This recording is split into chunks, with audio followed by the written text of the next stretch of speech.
Hi my dear friends, welcome to job updates in Telugu.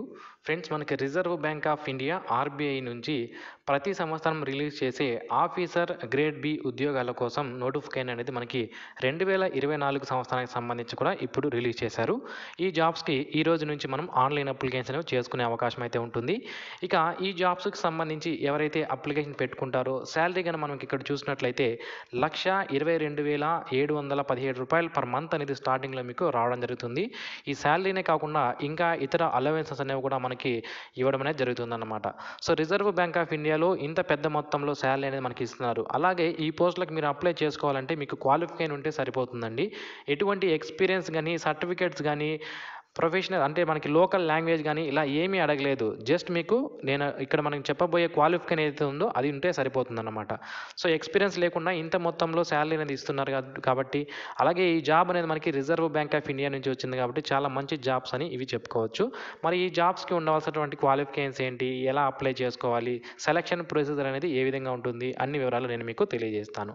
Friends, ఇక్కడ మనం చూసుకున్నట్లయితే మనకి ఇక్కడ officers in grade B direct recruitment general అన్నారు. సో ఇవి ఎన్ని వేకెన్సీస్ ఉన్నాయంటే 66 వేకెన్సీస్ ఇవ్వడం జరిగింది. అలాగే officer in grade B direct recruitment DEPR అన్నారు.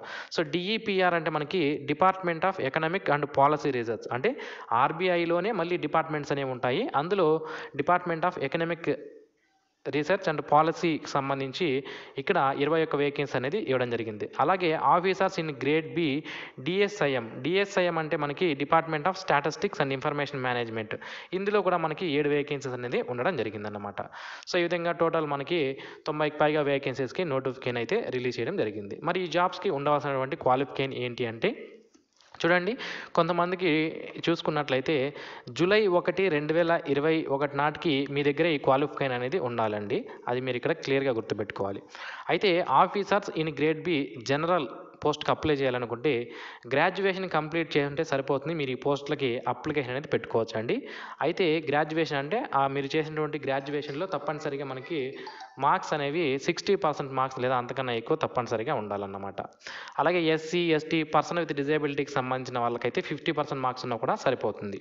ఓకే, సో అది నెక్స్ట్. ఇక నెక్స్ట్ పోస్ట్ వచ్చి మనకి officers in grade B DEPR. దీనికి అప్లై చేయాలనుకుంటే మాస్టర్స్ డిగ్రీ ఇన్ ఫైనాన్స్ కానీ లేదా డిగ్రీ ఇన్ ఎకనామిక్స్ కానీ మాస్టర్స్ డిగ్రీ ఇన్ ఎకనామిక్స్ కానీ చేసిన వాళ్ళు ఈ పోస్టులకి అప్లికేషన్ అనేది పెట్టుకోవచ్చు. అలాగే ఆఫీసర్స్ ఇన్ గ్రేడ్ బి డిఎస్ఐఎంకి అప్లై చేయాలనుకుంటే మాస్టర్స్ డిగ్రీ ఇన్ స్టాటిస్టిక్స్ కానీ స్టాటిస్టిక్స్ కానీ మ్యాథమెటికల్ ఎకనామిక్స్ కానీ లేదా ఎకనామెట్రిక్స్ నుంచి కానీ లేదా స్టాటిస్టిక్స్ అండ్ ఇన్ఫర్మేటిక్స్లో నుంచి కానీ లేదా అప్లైడ్ స్టాటిస్టిక్స్ అండ్ ఇన్ఫర్మేటిక్స్ నుంచి కానీ చేసిన వాళ్ళు దీనికి అప్లికేషన్ పెట్టుకోవచ్చు. లేదా ఇక్కడ మనకి డిఫరెంట్ టైప్ ఆఫ్ క్వాలిఫికేషన్స్ అనేది ఇవ్వడం జరిగింది. మాస్టర్స్ డిగ్రీ ఇన్ మ్యాథమెటిక్స్ అని, so masters degree in data science లేదా artificial intelligence, machine learning, so వీటిలో చేసినా కూడా మీరు అప్లికేషన్ అనేది పెట్టుకునే అవకాశం అయితే ఉంటుందన్నమాట. మరి ఈ పోస్టులకు సంబంధించి నెంబర్ ఆఫ్ అటెంప్ట్స్ అనేది మనకి ఇక్కడ ఇవ్వడం జరిగిందండి. అంటే మీరు జనరల్ అండ్ ఎకనామికల్ సెక్షన్కి సంబంధించిన వాళ్ళైతే ఈ నోటిఫికేషన్కి ఇంతకుముందే 6 సార్లు కానీ మీరు ఫేజ్ 1 ఎగ్జామినేషన్ అంటే ప్రిలిమినరీ ఎగ్జామినేషన్ కానీ రాసి ఉంటే మళ్ళీ దీనికి అప్లై చేసుకోవడానికి ఎలిజిబిలిటీ అనేది ఉండదన్నమాట. అయితే SC ST OBC person with disability candidates ఎవరైతే ఉన్నారో వీళ్ళు ఎన్నిసార్లు అయినా సరే దీనికి రిస్ట్రిక్షన్ అనేది లేదు, ఎన్నిసార్లు అయినా సరే దీనికి అప్లికేషన్ అనేది పెట్టుకోవచ్చు. ఇక ఎగ్జామినేషన్ సెంటర్స్ విషయానికి వస్తే అండి మనకి ఆంధ్రప్రదేశ్లో గుంటూరు, విజయవాడ, కాకినాడ, తిరుపతి, కర్నూలు, నెల్లూరు, రాజమండ్రి, విజయనగరం, విశాఖపట్నంలో ఎగ్జామ్ సెంటర్స్ అనేవి ఉంటాయి. తెలంగాణ వారికి హైదరాబాదు, సికింద్రాబాద్, కరీంనగర్, వరంగల్, మహబూబ్ నగర్లో ఎగ్జామ్ సెంటర్స్ అనేవి ఇవ్వడం జరిగిందన్నమాట. సో ఇక మెయిన్ ఎగ్జామ్ సెంటర్స్ చూసుకుంటే మనకి ఇక్కడ ఇవ్వడం జరిగింది. సో ప్రిలిమినరీ ఎగ్జామినేషన్ అయిన తర్వాత మనం మెయిన్ ఎగ్జామినేషన్ చూస్ చేసుకోవచ్చు. తెలుగు రాష్ట్రాల్లో కూడా మనకి మెయిన్ ఎగ్జామ్ సెంటర్స్ అయితే ఇవ్వడం జరిగింది. ఇక ఎగ్జామినేషన్ ఫీజు విషయానికి వస్తే మనకి అప్లికేషన్ ఫీజు విషయానికి వస్తే SC ST person with disability candidates 100 రూపాయలు ఫీజు పే చేయాలి. దానికి 18% జీఎస్టీ అనేది ఉండడం జరుగుతుంది. జనరల్ ఓబీసీ ఎకనామిక్ సెక్షన్ వాళ్ళైతే 850 రూపాయలు అమౌంట్ అనేది పే చేయాలి. దాంతోపాటుగా 18% జీఎస్టీ అనేది పే చేయాలి. ఆల్రెడీ రిజర్వ్ బ్యాంక్లో ఎవరైతే వర్క్ చేస్తుంటారో వాళ్ళు ఎటువంటి ఫీజు పే చేయాల్సిన అవసరం లేదు అని మనకి ఇక్కడ క్లియర్గా మెన్షన్ చేశారు. మరి ఈ పోస్టులకు సంబంధించి ఒకసారి మనం ఇంపార్టెంట్ డేట్స్ అనేవి చూసుకున్నట్లయితే ఇంపార్టెంట్ డేట్స్లో మనకి ఎప్పుడెప్పుడు ఏ ఎగ్జామ్ జరుగుతాయి అవన్నీ చూద్దాం. మనకి ఆన్లైన్ అప్లికేషన్ అనేవి జూలై 25 నుంచి స్టార్ట్ అవ్వడం జరిగింది. అప్లై చేసుకోవడానికి లాస్ట్ డేట్ వచ్చి ఆగస్టు 16వ తేదీలోపు అప్లికేషన్ అనేది పెట్టుకోవాలి. అయితే ఈ పోస్టులకు సంబంధించి officer in grade B direct recruitment general పోస్ట్కి మీరు ఫేజ్ 1 ఎగ్జామినేషన్ అనేది మనకి ఎప్పుడు ఉంటుంది అంటే సెప్టెంబర్ 8వ తేదీన ఉంటుంది. అలాగే ఫేజ్ 2 సంబంధించినటువంటిది అక్టోబర్ 19వ తేదీ నుంచి కండక్ట్ చేస్తారు. అలాగే DEPRకి అయితే ఫేజ్ 1 వచ్చి మనకి సెప్టెంబర్ 14న, ఫేజ్ 2 వచ్చి అక్టోబర్ 26న కండక్ట్ చేస్తారు. ఆఫీసర్ DSIMకి అయితే ఫేజ్ 1 వచ్చి మనకి సెప్టెంబర్ 14, ఫేజ్ 2 వచ్చి అక్టోబర్ 26న కండక్ట్ చేయడం అనేది జరుగుతుంది. మరి ఏంటి ఈ ఫేజ్ 1 ఏంటి, ఫేజ్ 2 ఏంటి, దీని యొక్క సెలక్షన్ అనేది క్లియర్గా మనం ఇప్పుడు చూద్దాం. ఓకే, సో ఇక్కడ మనం చూసుకున్నట్లయితే ఫస్ట్ నేను జనరల్ అనే పోస్ట్ ఏదైతే ఉందో, ఆఫీసర్ గ్రేడ్ బి జనరల్ అనే పోస్ట్ ఏదైతే ఉందో దానికి చెప్తున్నానండి. సో మనకి సెలక్షన్ అనేది ఫస్ట్ ఫేజ్ 1 ఎగ్జామినేషన్ అనేది ఉంటుంది. ఇందులో సబ్జెక్ట్స్ మనం చూసుకున్నట్లయితే 200 మార్కులు కండక్ట్ చేస్తారు. సెప్టెంబర్ 8వ తేదీన ఎగ్జామినేషన్ అనేది కండక్ట్ చేస్తారు. ఇందులో general awareness, English language, aptitude మరియు రీజనింగ్ క్వశ్చన్స్ అనేవి 4 సబ్జెక్ట్స్ నుంచి రావడం జరుగుతుందన్నమాట. ఎవరైతే ఈ ఫేజ్ 1 120 మినిట్స్ టైం అనేది ఉంటుందండి. ఎవరైతే ఈ ఫేజ్ 1 ఎగ్జామినేషన్లో క్వాలిఫై అవుతారో వాళ్ళని ఫేజ్ 2 ఎగ్జామినేషన్కి పిలవడం జరుగుతుంది. ఈ ఫేజ్ 2 ఎగ్జామినేషన్లో మనకి ఇక్కడ పేపర్ 1 అని, పేపర్ 2 మరియు పేపర్ 3 ఉంటాయి. 3 పేపర్లు ఉంటాయి. సో పేపర్ 1లో మనకి 50% ఆబ్జెక్టివ్ టైప్ ఉంటుంది, 50% డిస్క్రిప్టివ్ టైప్ అనేది ఉండడం జరుగుతుంది. అలాగే పేపర్ 2లో మనకి ఇంగ్లీష్ రైటింగ్ స్కిల్స్ అనేవి టెస్ట్ చేస్తారు. పేపర్ 3లో జనరల్ ఫైనాన్స్ అండ్ మ్యాథమెటిక్స్ సంబంధించి 50% objective type and 50% descriptive type అనేది ఉండడం జరుగుతుంది. సో ఈ విధంగా ఫేజ్ 2 ఉంటుంది. దాని తర్వాత ఫేజ్ 3లో మనకి ఇంటర్వ్యూ అనేది కండక్ట్ చేస్తారండి. ఎవరైతే ఫేజ్ 1, ఫేజ్ 2లో పేపర్ 1 మరియు పేపర్ 2, పేపర్ 3 మార్కుల్ని షార్ట్ లిస్ట్ చేస్తారు. పేపర్ 1లో అంటే ఫేజ్ 1లో వచ్చిన మార్కులను బేస్ చేసుకోరు, బట్ ఫేజ్ 2లో వచ్చినటువంటి మార్కులు బేస్ చేసుకొని ఇంటర్వ్యూకి 75 మార్కులు అనేది ఇవ్వడం అనేది జరుగుతుంది. దీనికి సంబంధించినటువంటి డీటెయిల్డ్ సిలబస్ అనేది మనకి ఇక్కడ ప్రొవైడ్ చేశారండి. సో లింక్ వీడియో కింద డిస్క్రిప్షన్లో నేను నోటిఫికేషన్ యొక్క లింక్ను ప్రొవైడ్ చేస్తాను. అక్కడ నుంచి మీరు దీనికి సంబంధించినటువంటి పూర్తి సిలబస్ చూడవచ్చు.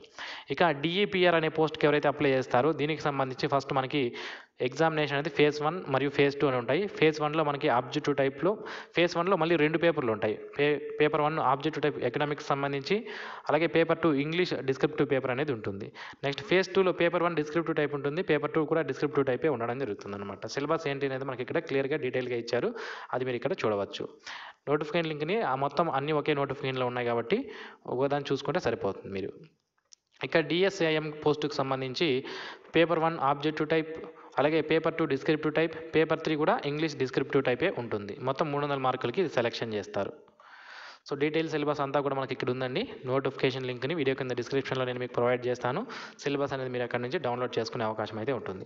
ఇక ఇంపార్టెంట్ పాయింట్స్ మనం ఎక్కడైతే నోటిఫికేషన్లు మిస్ చేసామో వాటన్నిటిని కూడా నేను మీకు మరొకసారి నోటిఫికేషన్ సంబంధించి ఫుల్ డీటెయిల్స్ అయితే చెప్తాను. ఏజ్ విషయానికి వస్తే మినిమం మనకి ఏజ్ చూడండి, మినిమం 21 ఇయర్స్ ఉండాలి. మ్యాక్సిమం 30 ఇయర్స్ వరకు ఉన్న వాళ్ళు అప్లికేషన్ అనేది పెట్టుకోవచ్చు. ఏజ్ అనేది జూలై 1, 2024 నాటికి చూసుకోవాల్సి ఉంటుంది అని మాకు ఇక్కడ క్లియర్గా మెన్షన్ చేశారు. అంటే ఆ డేట్ నాటికి మనకి ఏజ్ అనేది అంత ఉండాలి అని అర్థం అన్నమాట. ఇక SC, ST వాళ్ళకి 5 సంవత్సరాలు, OBC వాళ్ళకి 3 సంవత్సరాలు, ఈ పర్సన్ విత్ డిజేబిలిటీ క్యాండిడేట్స్కి 10 ఇయర్స్ ఏజ్ రిలాక్సేషన్ అనేది as per central government rules ప్రకారం వర్తించడం అనేది జరుగుతుంది. అలాగే ఎవరైతే SC, ST, OBC person with disability candidates ఎవరైతే ఉన్నారో వాళ్ళకి ప్రీ ఎగ్జామినేషన్ ట్రైనింగ్ అనేది ఉంటుందండి. ఈ ప్రీ ఎగ్జామినేషన్ ట్రైనింగ్ ఏంటి అని మీకు డౌట్ అనేది ఉంటే, సో మనకి ప్రిలిమినరీ ఎగ్జామినేషన్ కండక్ట్ చేసేదానికంటే ముందు ఈ ప్రీ ఎగ్జామినేషన్ ట్రైనింగ్ అనేది పెడతారు. ఈ ప్రీ ఎగ్జామినేషన్ ట్రైనింగ్ అనేది SC, ST, OBC person with disability candidates ఎవరైతే ఉంటారో వాళ్ళకు ఉంటుంది. ఒక వారం రోజుల పాటు ఎగ్జామినేషన్ కంటే ముందు ఒక వారం రోజుల పాటు ఏ విధంగా అంటే క్వశ్చన్ పేపర్ అనేది ఏ విధంగా ఉంటుంది, దానికి సంబంధించినటువంటి సిలబస్ ఏదైతే ఉందో చూడండి ఇక్కడ మనకి ఇచ్చారు. Pre examination training for SC, ST, OBC person with disability candidates వీళ్ళకి ఉంటుంది.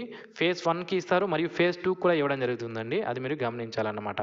ఎటువంటి డబ్బులు కట్టాల్సిన అవసరం లేదు. దానికి మీరు ఆన్లైన్లో నోటిఫికేషన్ సంబంధించి అప్లై చేస్తారు కదా, అప్పుడే మాకు ప్రీ ఎగ్జామినేషన్ ట్రైనింగ్ కావాలి అని కానీ పెట్టుకుంటే దీనికి మనకి ఎగ్జామినేషన్కి సంబంధించినటువంటి హాల్ టికెట్ రిలీజ్ చేసే ఒక 10 days ముందు దీని యొక్క హాల్ టికెట్ రిలీజ్ చేస్తారు ప్రీ ఎగ్జామినేషన్ ట్రైనింగ్కి. సో హాల్ టికెట్ తీసుకొని డైరెక్ట్గా మీరు ప్రీ ఎగ్జామినేషన్ ట్రైనింగ్కి వెళ్ళిపోవచ్చు. ఓకే, ఆ ప్రీ ఎగ్జామినేషన్ ట్రైనింగ్ అటెండ్ అయిన తర్వాత మళ్ళీ ఎగ్జామినేషన్ అనేది కండక్ట్ చేస్తారు. ఒకవేళ ప్రీ ఎగ్జామినేషన్ ట్రైనింగ్ అటెండ్ అవ్వకపోయినా పర్లేదు, మీరు ఎగ్జామినేషన్ అనేది రాసుకునే అవకాశం అయితే ఉంటుంది. సో ఇది ఫ్రెండ్స్ ఈ నోటిఫికేషన్ సంబంధించినటువంటి పూర్తి వివరాలు. మరిన్ని ఇలాంటి డైలీ జాబ్ అప్డేట్స్ మిస్ అవ్వకుండా పొందడానికి మన జాబ్ అప్డేట్స్ తెలుగు యూట్యూబ్ ఛానల్కి ఇప్పుడే సబ్స్క్రైబ్ చేసుకోండి. ఈ వీడియో మీకు నచ్చినట్లయితే లైక్ చేయండి, మీ ఫ్రెండ్స్కి షేర్ చేయండి. Thanks for watching. Have a nice day friends.